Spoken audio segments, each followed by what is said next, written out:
Okay, so UFC Fight Night Whittaker versus Aliskerov took place last night, and we're going to go through the whole card with you and give you our reactions and thoughts on the card and some of the fighters in it. Towards the end of the video, we're also going to be matching up the most significant fighters from the card and letting you know who they should be fighting next. So, the first fight.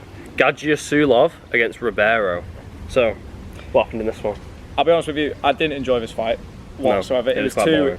Just the skill gap at light heavyweight is pretty ridiculous. Yeah. Ribeiro just laid on his back the entire time, ample opportunity. Yeah, he made no sort of attempts to like move the hips or anything. He just sat on his back and accepted the position, which was quite sad. Exactly. Don't know how someone scored this fight a draw. It was a majority decision for Gadzhiyasulov.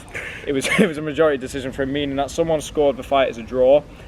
Don't know how, that was a weird one. Because Ribeiro did literally nothing with any of the positions. It seems like if you're a grappler at light heavyweight, you can do pretty well, because these guys really aren't very skilled.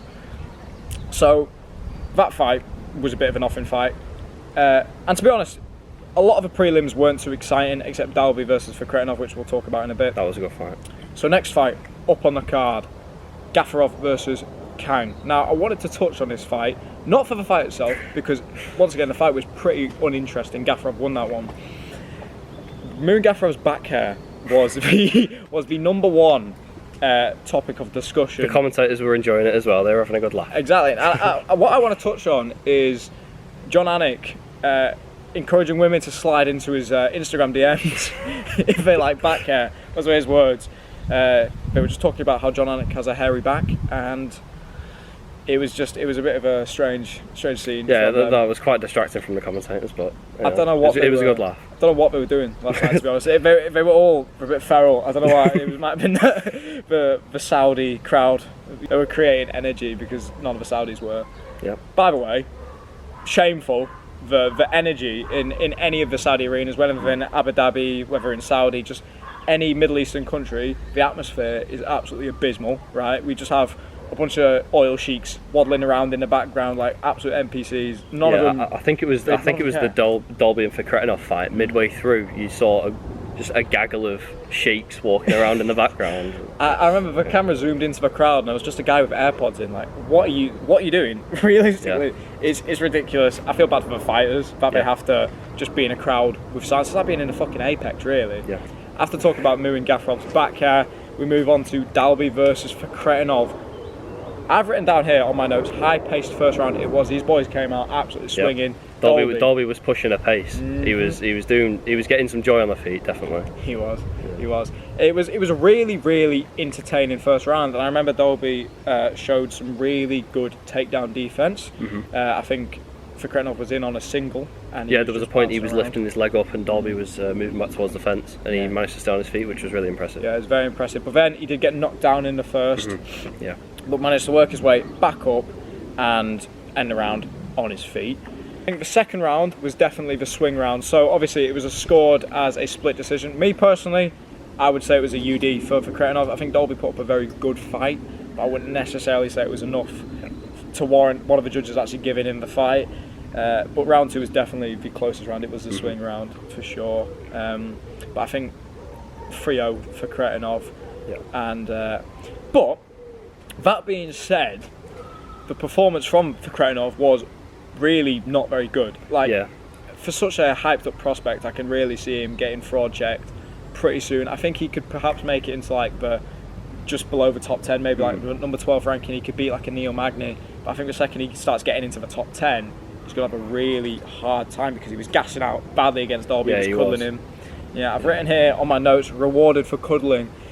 Because that's what he was doing. He was just hugging Dalby. I think at the end of the first, Fakhretdinov realised how much joy Dalby was getting on the feet, and he just wanted to shut that down, really. So yeah, gave him a cuddle. And I've also written down, give us grounded knees. Everyone in the MMA community wants this, unless you're from Dagestan. Yeah. Grounded knees to grounded opponents, please. It would get rid of so much crotch sniffing and make the fights actually a lot more interesting. And then maybe Arnold Allen would finally have some justice, so, which is what we're holding out for. Now, up the card, Lima versus Niamov. Wow. I mean, wow. Very impressive. This little guy, Lima, Yeah, fair play to him. Absolutely. He came in on short notice as a bantamweight fighting Niamov, who is a massive featherweight. He's a big boy. And he put him away in the third. Put him away in the third with a rear naked choke. Niamov looked absolutely terrified. He did. He wasn't happy. He didn't look happy. So yeah, Lima came out in the first round very, very fast paced. I believe he hit him with a flying knee in the first 10 seconds. Lima is very fast. I was very impressed by his striking, just how fast he is. You could tell he was a bantamweight. I believe he also used to be a flyweight, and that really shows in the way he fights. He's very fast twitch, and just really, really impressive. Niamov definitely had moments, I think, in the second round, because Lima was gassing out. But then Lima went to his corner. His corner man was encouraging him, saying to do it for his mum. Yeah. Do it for your mother. You'll be seeing her soon. Yeah, who hadn't seen for a while. Exactly. So that obviously motivated him. It hyped him up. Comes out like a madman in the third round, and cinches up a rear naked on Niamov after taking his back. And I'm telling you, this Lima guy, he's one to watch. Yep. I honestly think he's one to look out for. I imagine he moves back down to bantamweight. I think he should, because he did look quite small in there against Niamov. So yeah, he's not a big featherweight at all. No, but I think he'd be good at bantamweight. I don't know who they could put him up against at bantamweight. Maybe. I'm not sure. I don't think he's ready for a ranked matchup yet. I think give him one or two more and then. Yeah. But very impressive, because in my opinion, Niamov was one of the most, one of the biggest prospects to look out for at featherweight. He'd taken out the likes of, Nathaniel Wood in his debut. He knocked out Jamie Malarkey at lightweight. I mean, everyone knocks out Jamie Malarkey now, to be fair, but still impressive. And he was definitely a hype prospect. But Lima's completely shut that down now and taken the aura for himself. Now, up the card, Haqparast versus Gordon. Jesus, I don't really care, to be honest. It's not. It was a really close fight, but it was quite a boring one. It was very boring. Jared Gordon has a very shiny, bald head, and I think that helped him in certain points of the fight to blind Haqparast, and I don't know. Haqparast was definitely a lot faster. That was clear in the striking, especially. Yeah, some of the striking that Gordon was throwing out, it was really laboured. It was as if he was throwing with his elbow and his arm was just flopping behind it. Yeah, really goofy striking from Jared Gordon. He has a tendency he just flails his limbs around. Like in a lot of the exchanges, you just see there's a lot of limbs just flying everywhere. His boxing is not clean at all. It works for him, it does, so whatever works, but ultimately just not particularly impressive. No. Gordon started melting him in the second round. He was doing really, really well in that second round, but I would say 1 and 3 are Haqparast's rounds. Very close fight though. It really was a close fight. Not the most exciting fight, but moving up the card, we have something to talk about. Johnny Walker has been knocked out again. So, Volkan Ozedemir versus Johnny Walker. Wow, I mean, he can't be knocked out in any normal way. It's always just so goofy when it happens to him. I don't know why. He decided, so he was rocked and he decided to throw a flying knee right in the middle of the octagon. It was just really strange. Yeah, he fell over after landing the flying knee, and that was the beginning of the end for him, really. Yeah, it was just weird. I don't remember the shot that Ozedemir hit him with, which dropped him after that, but then he woke back up and then he was hit with an uppercut from hell, which I mean, absolutely just shut his lights out. He was absolutely tombstoned after that. The guy was gone. He was twitching a little bit afterwards as well, which we love. That's how you know a knockout's good, if the opponent is doing a little shake on the ground afterwards. It was just really bad. I don't know what Johnny Walker does next, to be honest. I think he just needs to learn to throw a jab. Because he's so much bigger than like 90% of the other light heavyweights. If he knows how to throw a jab and keep his opponent at a distance, he'll have so much of a better time. Because Ozedemir was just walking forward with no sort of answer. I mean, if you were looking at the actual fight, I think Johnny Walker's probably double the size of a guy. Like, he was absolutely mogging him. No, he was huge. But the guy, he just keeps getting knocked out. I mean, he's not even. I don't even think he's that chinny. Everyone says Johnny Walker's really chinny. Not necessarily. I just think he has a pretty average chin. It's nothing impressive. But Ozedemir is very powerful though, so I don't think he just can't take shots from the light heavyweight contenders. So maybe he should move up to heavyweight and take the shots from them instead. He's big enough. Yeah, he's big enough to be at heavyweight, and I think he could actually have a little bit of success up there. Against the fat ones. Exactly. That being said, he'd probably get knocked out more, but is that a bad thing, realistically? Because watching Johnny Walker get knocked out can be quite entertaining. It was a highlight of the card for me, personally. Yeah. But yeah, very, very impressive, very quick knockout from Volkan Ozedemir. Absolutely puts Johnny Walker to bed. He was snoozing after that one. And I don't know what's next for Johnny Walker. Everyone's saying retirement. I don't think so. No, he's too young for that. Yeah, I mean, he's definitely been through the ringer. Yeah. But I don't think he should retire. If we're being realistic, instead of saying he should move up to heavyweight and get murdered, I think maybe someone really low in the rankings, like even a Dominic Reyes, perhaps a Dustin Jacoby, or a Bogdan Guzkov. Maybe not Bogdan Guzkov. I think Bogdan would be too difficult for him to be honest. Yeah, I think maybe give him a bit of a layup now. I think Reyes would be a good one. The Anthony Smith free match is on the cards for him, maybe. Anyway, moving up the card, we've got Shara Magomedov versus Trocoli. Wow. Right. So, Trocoli's third round may have been one of the worst rounds in UFC history. It was awful. It went 2.5 minutes, and I think he threw 2 punches in the entire round. Yes. He just stood there and just got punched in the face did nothing. I don't know how he made his way there. I have it written on my notes. He's in the UFC, I have it written on my notes here that he went heavy bag mode in the third. Yeah. He was just getting treated like a heavy bag. Even the commentators said of themselves that he was just getting beaten up really badly by Magomedov. He was just getting disrespected. Yeah. But he had nothing for him. I don't know what he was doing. He didn't have his guard up really. He was like, his hips were completely square. He was just waddling forwards and just getting punched and leg kicked. And I think Shara was playing it safe in the first half round because he thought maybe he was conserving his energy, and then he realised the guy was actually like gone, and then was just like, I can finish this fight pretty easily. However, even though Trocoli looked horrendous in the third, and he looked awful all fight, he didn't look good. Shara Magomedov also did not look very good. No, it wasn't too impressive from him. He's not everything that he's been hyped up to be. I think we could tell that after his debut against Bruno Silva. I think anyone with a keen eye noticed that. I honestly, I put Trocoli won the first. I don't know if he did. I think I need to rewatch that fight back. Trocoli can't wrestle. I think when they're in the clinch, there was literally a single leg there for taking at all times. There was a weird sort of exchange. So Trocoli was pinning him up against the fence, and Shara would just hold his leg out like at a 90-degree angle, and Trocoli didn't take the leg or anything. It was just. Yeah, the single was definitely there for him. Really weird. But I want to talk about a really controversial moment from at the end of the second. Mark Goddard, right? Yeah. So Trocoli had been trying to take him down for the entire fight, and he was in on the takedown finally. And then, so he goes to get the takedown, and then Shara just sticks his grubby little fingers. Blatantly grabs the fence. Very brilliantly in the cage, completely stops the takedown, ends up on his feet, and then hurts Trocoli to the body after that. Yeah.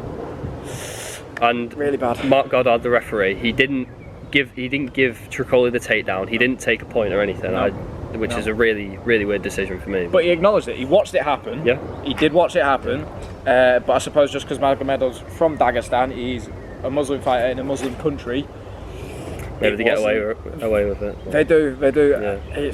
I don't know. I didn't feel very good about that one. No. I don't like it when the referees just watch stuff like that happen. Like in the Niamov versus Nathaniel Wood fight, I'm still not over that, by the way. I loved watching Niamov get choked out because there's some dirtiness going on in that fight, and the referee just watched it happen. Loads of fence grabs. Loads of fence grabs, fingers in the gloves, and the refs just watch it happen. And cup shots as well. I think there was about 4. It's really frustrating, and they just watch it happen, especially when they're in Abu Dhabi or Saudi Arabia or any type of countries like that, and it's just allowed to happen, and I'm not sure why, but it does. It just happens.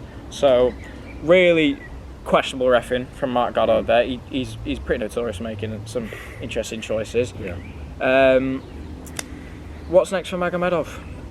Who knows? We'll talk about that towards the end of the video. Up the card, Gastelum, the Doughboy versus Rodriguez. Another boring fight, to be honest. Yeah, bit of a dead one this one. Really comfortable win for Gastelum. I think the takedowns were there for him the whole fight. He probably could have gotten more and got even more of a dominant win, but it was a really comfy UD for him. What a fight. So the fight, obviously everyone by now, you probably know about this. Fight was originally scheduled at welterweight earlier in the week. Kelvin Gastelum basically just said, "Nah, mate, not making weight." And the fight was moved to middleweight. Yeah. What is that actually about? I think realistically, Kelvin Gastelum could probably make lightweight if he actually decides to get a nutritionist. And Rodriguez did as well. He did ask for a catch weight. I think it was 180. 180. And Gastelum refused. So he couldn't make it. No. What is that about? And he still looked fat, so I don't understand that. Not being able to make 180 when your fight's meant to be at 170 is actually quite ridiculous. concerning, to be honest. But we were talking about this earlier. And I think this could be the new meta. If a fighter's going to miss weight, they should announce it earlier in the week and then just get the division of the fight changed to not forfeit their purse. Because I'm not sure if Kelvin Gastelum would have forfeited any of his purse because of that, because the fight was officially moved up to middleweight. So instead of him stepping on the scales and missing weight by 15 pounds on the morning and getting a lot of his purse docked, they just changed the division. So maybe that's the new way, new meta. I remember Paulo Costa did that against Marvin Vettori. So that could be the new way of doing things. But either way, really, just Kelvin Gastelum, like, get disciplined. Like, he's eating too many of his tacos. Do your job. Do your job. Not half your job, but it's a pretty big part of your job to make weight, because when you sign that contract, there's an agreed weight. I don't think. And he didn't make it. I think he it's wasn't bad. even close. Yeah, I think it's bad that he'd get away with this. I hope he doesn't. You know, I hope there's some sort of punishment, because if he wants to be a company man, like he says, you make weight. That was a weird statement after missing weight by 15 pounds. That's what you do. You make weight. Up the card, Pavlovich versus Volkov. A really good one. This I really enjoyed it. Yes. So, in the first round, Pavlovich had his nose broken pretty badly. Volkov was just poking the jab out repeatedly. I think he caught him with about 15 jabs. He did. Broke his nose, and Pavlovich was just leaking for the rest of the fight. So he obviously wasn't very happy. Volkov managed to out-jab Pavlovich the entire fight, despite having a 4-inch reach disadvantage, which is not something you see often. But Volkov looked incredible in his performance. No, he did. He's definitely established himself as one of the top heavyweights after his loss to Tom Aspinall, who, by the way, finished both of these guys in under a round. So that there's levels, I think. There is levels. But that being said, Volkov has really established himself as a top featherweight. He's not a featherweight, he's a heavyweight. He's a top heavyweight. Is he as good as the likes of Tom Aspinall? No, he's not. Could he beat Curtis Blades in a rematch? I think so. Probably. But either way, he looked amazing. I'd say he snake charmed Volkov. He stuck to his game plan really well. He just wanted to keep him on the outside. When Pavlovich was getting really frustrated, you could see it at the end of the third, at the end of the fight actually. Volkov came over to console him, and Pavlovich shoved him away. So everyone's been talking about that. I think Pavlovich was really salty for some reason. I was trying to have a look at some of the interviews after that fight, trying to figure out what Volkov's kind of take on that was, and he doesn't know himself. So I think Sergey was just pretty angry. You know, you would be. I think it would kind of get you. Tensions are high, you do understand. Yeah, you've been hyped up as this big, absolute world killer. You get chinned by Tommy Aspinall. And then also, you know, beat up by a close friend of yours for 3 rounds. It's like, But ultimately, really impressive performance from Alexander Volkov. There's nothing more to say, really. Sergey was messed up. He just got outclassed. Yeah, he was. Volkov just looked amazing. Very style, like, what's the word? Very technical for a heavyweight. That's the word. Now, moving up the card. The main event. Aliskerov versus Robert Whittaker. Now, okay. I've got written here, he's dead. So, Aliskerov was hyped up. Big prospect. Well, I wonder why. Everyone thought it was going to be so amazing because of a beard. He's from Dagestan, alright, we get it. But Robert Whittaker, it was a Bobby Knuckle sandwich, right? So, he comes out. They just go in, tit for tat, in the first. I believe Aliskerov was being pretty generous with some oblique kicks. He was throwing quite a few of those, if I remember correctly. Yeah, the first minute or so, they were both being quite conservative. They were both obviously respected each other's power. Definitely. Yeah, and then Whittaker caught him with a looping overhand. Yeah. Which put him on skates. He was doing the truffle shuffle. Truffle shuffle. We love to see that. There's nothing better than when you see a fighter doing a truffle shuffle. It's one of my favourites. The finishing sequence was really clean as well. Whittaker didn't rush in. He didn't put himself at risk of getting chinned. He took his time. Which obviously showed his experience. Yeah. And he managed to get him away in the end with a nice uppercut. Oh, the uppercut was beautiful. It seems like Aliskerov's allergic to uppercuts because obviously he's been finished. There's only 2 losses in his career with Hamzat Chimaev and Robert Whittaker, which I find quite funny. 2 people who were meant to be in the original main event, both finished him with uppercuts. Ironic, I've got it down here that he's allergic to uppercuts. I don't know what it is. He just doesn't see it coming because of a beard. Just really, really impressive from Robert Whittaker. He's definitely established himself once again as a top dog in the division. His win versus Costa was also impressive, but I think he needed this. He needed a big statement, especially since he hasn't got a finish in so long. This is exactly what he needed to just say, I'm here to stay, basically. Turned away Aliskerov, basically said, Dagestan, nah, mate, none of that. Watching a Muslim fighter get finished in front of a big crowd in Saudi Arabia as well. The atmosphere was even worse after that. He's a guy. He is the man. He really, really is. Yeah, I'm really glad with that win. Very impressed with Robert Whittaker there. So now we are going to go through some of the most significant fighters from the card, from the main card. We'll talk about some of the winners, some of the losers. Honestly, we're not talking about who Kelvin Gastelum versus Daniel Rodriguez are going to fight next because that was such a nothing fight. It didn't happen at the agreed weight, and ultimately I don't actually really care what Kelvin Gastelum does next because I don't know, he's annoyed me, he's pissed me off, right? Coming in, missing weight. He's not exciting. No, he's boring as well. Right, good job, you beat Daniel Rodriguez. Okay, at middleweight, when he'd been cutting down all camp to make welterweight, unlike Kelvin Gastelum, clearly. He was eating too many tacos. Exactly. I'm just not interested in who Gastelum faces next. So, we're not even going to talk about it, because is it going to be at welterweight or middleweight? Who knows. But what we will talk about, Ozedemir. So obviously, as we covered, murdered Johnny Walker. Who does Ozedemir fight next? Who do you think? Let me consult the rankings real quick. While he consults the rankings, I will tell you who I personally think Volkan Ozedemir should be fighting next. There we go. Give me Jan Blachowicz. He's been out for quite a while, almost a year. Last time he fought was in July versus Alex Pereira. He's taken quite a lot of time out. He's getting old now as well, but I do think he will fight again. So I think give him Volkan Ozedemir. I don't see why not. I think it'd be an exciting matchup. And Volkan Ozdemir's been doing well for himself in his past few fights. And I think it would be good. I think it would be a really, really fun fight. Well, look at the rankings. There's loads of potential matchups for him. There's obviously Ankalaev, who refused to fight Pereira outside of Abu Dhabi, which was strange. There's Jamal Hill, who's recently pulled out, so I'm not sure how long he's going to be out. And Jan Blachowicz, as you said, and Alexander Rakic, who's recently recently got knocked out at UFC 300, but he looked good. So I don't know. Any of those guys would be a great matchup for Ozedemir, to be honest. Moving on, Shara Magomedov, the one-eyed wonder. Who's he fighting next? Obviously, it's going to be someone unranked. They shouldn't be giving him fights in the rankings. Definitely not. Quite yet. If he makes it there. So, Bo Nickal's been calling for him. We've seen that after the fight. He said, give me Shara Bullet. They're not going to do that. I really don't think so. Obviously, Bo Nickal sees big holes in his game, as do we all. I think Bo Nickal would probably beat him. So I don't know. I don't know what they really do with Shara Magomedov next. I think they should test him against someone who is competent in grappling. Just to see where his level's at. They should give him someone that should not an absolute can like Trocoli. I was thinking actually perhaps a winner of Brad Tavares versus Park Young Sung or Park Young Jung, whatever his name is. I think that could be interesting. Hopefully Brad Tavares. I think him versus Brad Tavares could be a good one. I'd quite like to see that one. And then after that, if he wins it, we can start looking at moving him into the rankings perhaps.